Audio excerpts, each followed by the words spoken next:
falar brevemente da Instrução Técnica 43. Então, a Instrução Técnica 43 ela é uma instrução relativamente curta, né? Ela tem apenas 8 páginas aí, né, na sua extensão, com figuras, inclusive, né?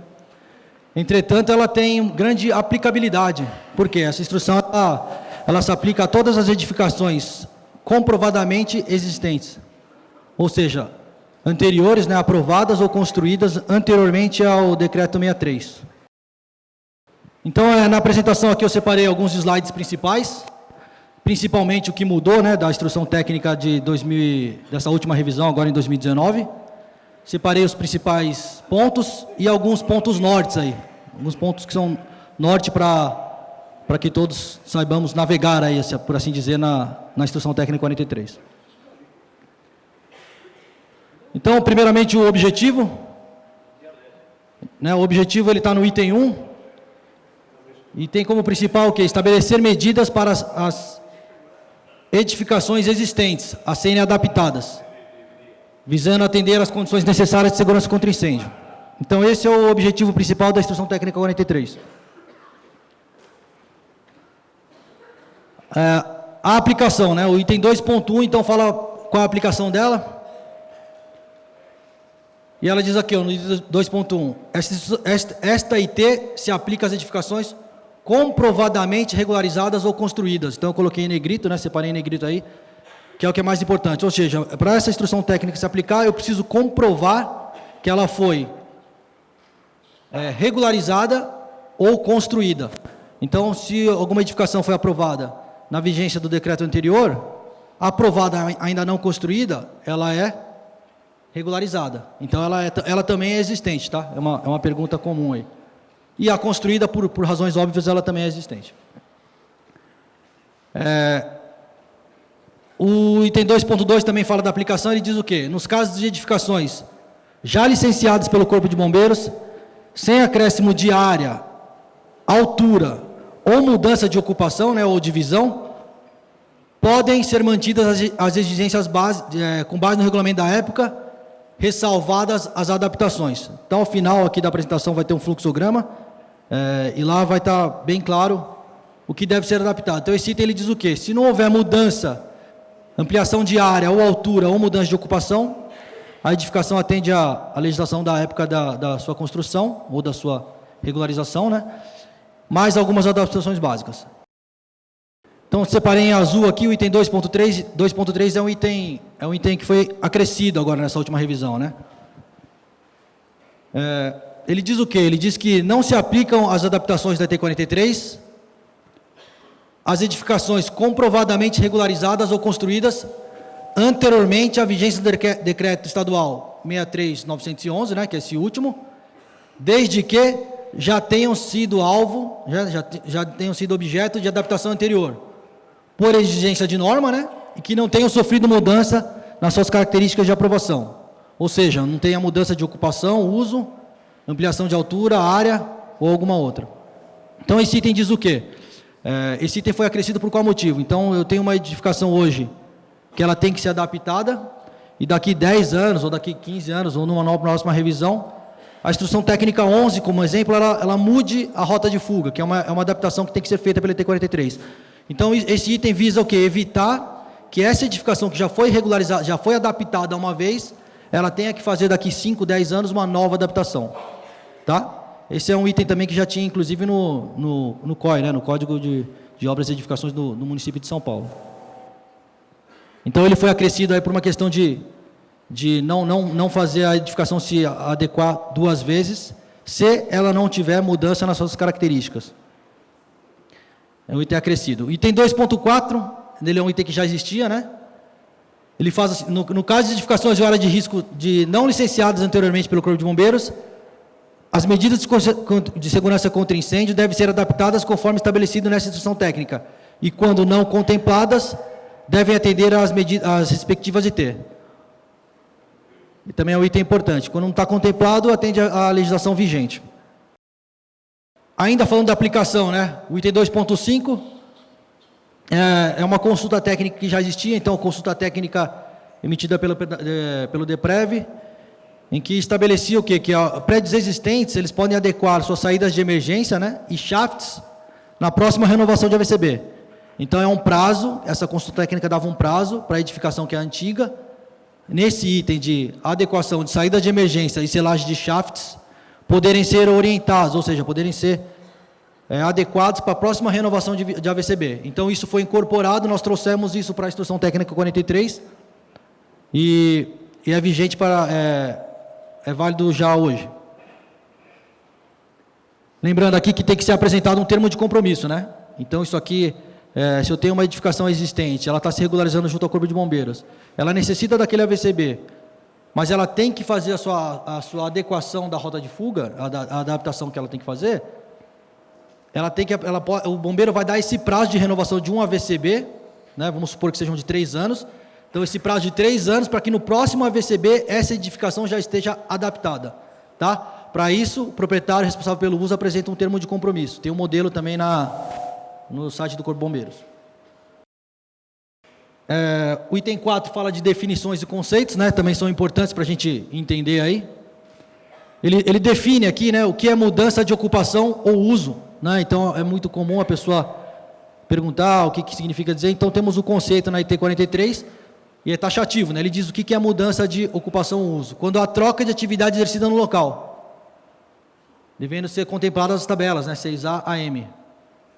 Tá? Esse também é um conceito importante. Um outro conceito importante é o item 4.3, que fala de ampliação de área construída. O que significa ampliação de área construída? Qualquer acréscimo na área da edificação em relação àquela regularizada ou construída anteriormente, né? Então, é bastante comum isso, né? Então, toda vez que existe uma ampliação, tem até o item na IT 43, que ele diz que se houver compartimentação entre a edificação antiga, né, existente, e a nova, se houver compartimentação conforme a IT 9 prevê, a edificação antiga atende à legislação da época, com as adaptações necessárias, e a edificação nova, ou a sua ampliação, vai atender a norma nova. Tá? Próximo. Esse aqui está em azul também, ele é um conceito que foi revisto, né? Então, aumento na altura da edificação. Qualquer acréscimo vertical de área e ou ocupação que deva ser computado na altura da edificação, conforme preconiza o regulamento. Um exemplo nesse caso, eu tenho um prédio comercial, né, um prédio de escritórios, né, a gente chama de comercial, um Delta 1 prédio de escritórios, e ele tem subsolos de garagem. Né, vamos supor que ele tem 4 subsolos de garagem. E aí, num desses subsolos, a gente constrói um teatro.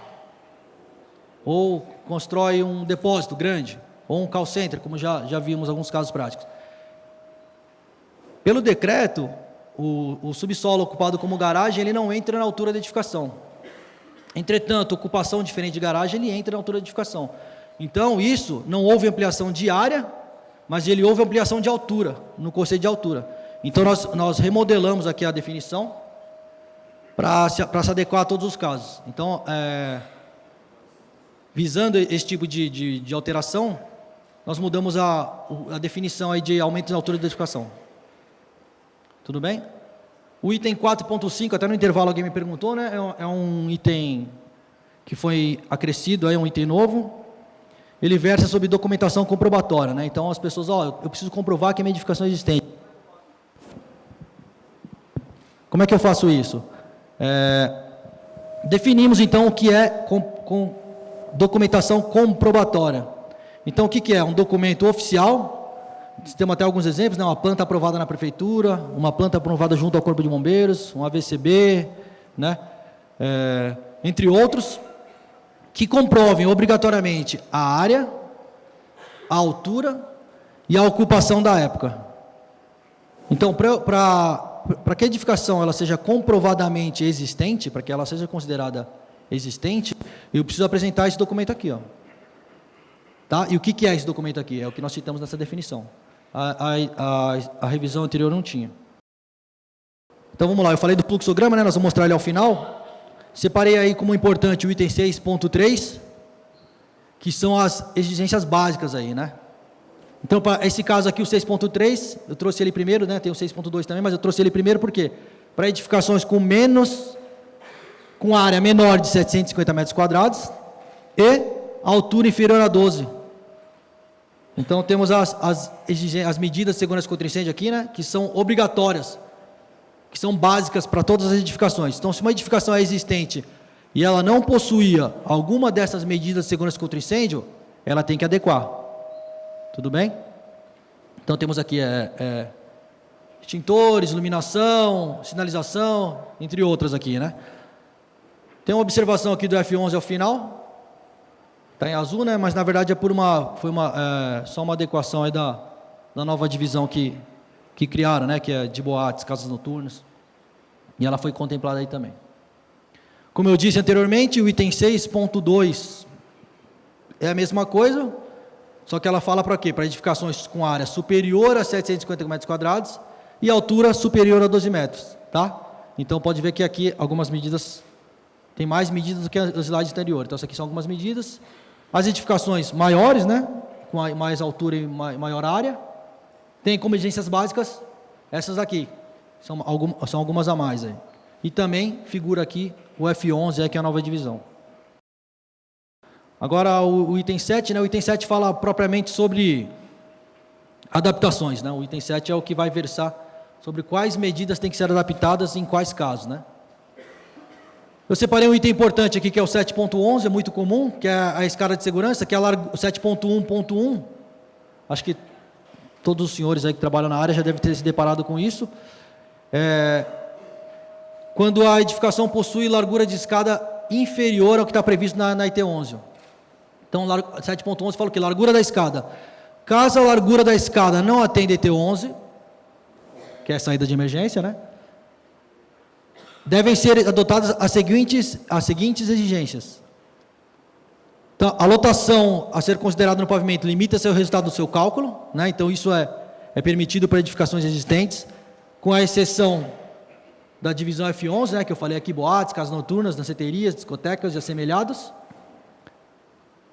B, previsão de piso ou fita antiderrapante. E a C, né, a soma das três medidas aí. Previsão de faixa de sinalização refletivas no rodapé, tá? Então, a edificação é antiga, ela tem uma largura de escada lá de 1,10 m, 1 metro, e a norma de hoje ela fala em 1,20 m, né?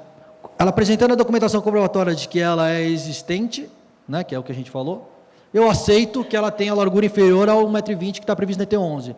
Entretanto, essas medidas aqui têm que ser realizadas, tá bom? É uma medida compensatória, entre aspas, aí. Outro problema comum, né, de edificações antigas é escadas com degrau em leque. Então, também, escadas com degrau em leque são aceitas? São aceitas. A gente comprova também que elas são existentes e traz, obrigatoriamente, essas seguintes medidas aqui, ó. Ou seja, a capacidade da unidade de passagem deve ser reduzida em 30% do valor previsto na ET 11. Previsão também de piso ou fita antiderrapante e previsão também de faixas de sinalização reflexivas no rodapé, refletivas no rodapé. Próximo. Esse é um item também que trazia algumas dificuldades para nós, né? Foi inserido aí na IT 43. É o item 7.1.5.3.1. Então ele fala aí do sistema de pressurização de escada. Então o que ele diz esse item? Ele fala assim, edificações existentes, né, que possuem sistema de pressurização de escada aprovado por norma estrangeira e que não tenham sofrido alteração nas características de aprovação, não precisam ser adaptadas, podendo manter essas condições de aprovação. Então, eu tenho algumas edificações antigas que elas possuíam sistema de pressurização, nesse caso aqui, né, a norma britânica aí na parte 5588, na parte 4, foi um exemplo citado aí, mas acho que é que mais tem abrangência aí, da adaptação dessa escada. Então, esse item foi inserido para dizer o quê? Aquele prédio que tem o seu sistema de pressurização de escada aprovado à época, ele não mudou, não ampliou, não mudou de ocupação, não trocou de divisão, não teve ampliação de área, altura, né, que é o que a gente coloca aqui as características de aprovação, elas não precisam ser adaptadas, então eles podem permanecer como estão. Então tem casos aí a norma falava que podia ser acionado manualmente, tem casos que o detector de fumaça não acionava automaticamente, o afastamento, a tomada de ar. Então, isso é exigência nova, à época não cobrava, então não permanece não cobrando. O item 7.1.5.4.1 é um item também que foi readequado, né, na verdade, que diz o quê? Especificamente para edificações de uso residencial, divisão alfa 2, aí, né, divisão A2, anteriores, né, comprovadamente regularizadas ou construídas anteriormente à vigência do Decreto Estadual 20.811 de 83. Então, para esses casos, né, é bem específico, residenciais, divisão alfa 2, anteriores à vigência do Decreto 20.811 de 83, nesses casos são aceitas que as escadas sejam não enclausuradas, tá bom? Então, admite-se escada tipo NE. Esse item também foi inserido, nós tínhamos uma demanda até, inclusive, da divisão de análise centralizada, essa foi o pedido deles, porque em São Paulo era comum adotar o Código de Obras, né, edificações do município, e a prefeitura aceitava nessas condições, e aprovava a edificação nessas condições, e o Corpo de Bombeiros também para uma questão de compatibilização de norma, aí acabamos adequando. O item 7.4.5 é um item novo, mas, na verdade, ele serve só para dizer o seguinte, para dar a previsão legal, né, do que edificações aprovadas entre 2011 e 2018, que essas edificações, elas são comprovadamente existentes. Então, para as edificações com comprovação de existência, construídas entre março de 2011 e a vigência do Decreto 63, bem como para as áreas ampliadas, o sistema de hidrante deve ser dimensionado conforme o Decreto 56. Então, é só para dar a previsão legal aí do embasamento técnico, que esse item foi inserido. Legal, estamos terminando já. Essa é o fluxograma que eu disse, né? Talvez o slide mais importante da apresentação aqui, e para a gente entender a IT 43. Então, ele tem um fluxograma, tem um início aqui, né? Para eu verificar, para navegar aqui nesse fluxograma e saber como é que eu vou avaliar a minha edificação, se ela for existente, primeira coisa importante, eu preciso saber se ela tem um documento comprobatório. Legal, eu tenho documento comprobatório. Ampliou ou mudou a ocupação? Então, se alguém reparar do fluxograma anterior para esse, nós mudamos, né? Tiramos aquelas respostas que eram redundantes.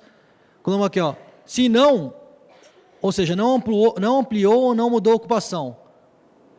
Então, exigências da época, mais as exigências básicas, mais as adaptações de escada de segurança e adaptações das distâncias máximas a ser percorrida. Tá bom? Essa mudança aqui de termo é só para adequar a IT11, que antes era rota de fuga, mas é a distância, a gente costuma falar o caminhamento, né? Mas é a distância máxima a ser percorrida. Tá? Então, navegando aqui. Agora, se houve essa mudança de ocupação, ampliação de área, altura, a resposta para o sim, aí eu vou analisar sistema por sistema. Eu comparo a exigência atual, as novas exigências, quais são as medidas novas, né? Qual é a exigência de hoje, e faço adaptação conforme cada sistema. Tá? E isso do fluxograma não mudou. O que mudou? Nós inserimos aqui uma tabela, né, para ficar mais fácil de saber de que data e mês, né, de que dia e mês e ano aqui, vigência de cada decreto aqui. Então, data da publicação e qual a legislação. E aí o fluxograma vem seguindo aqui com cada medida até chegar ao seu final aí. Bom, era isso. Obrigado.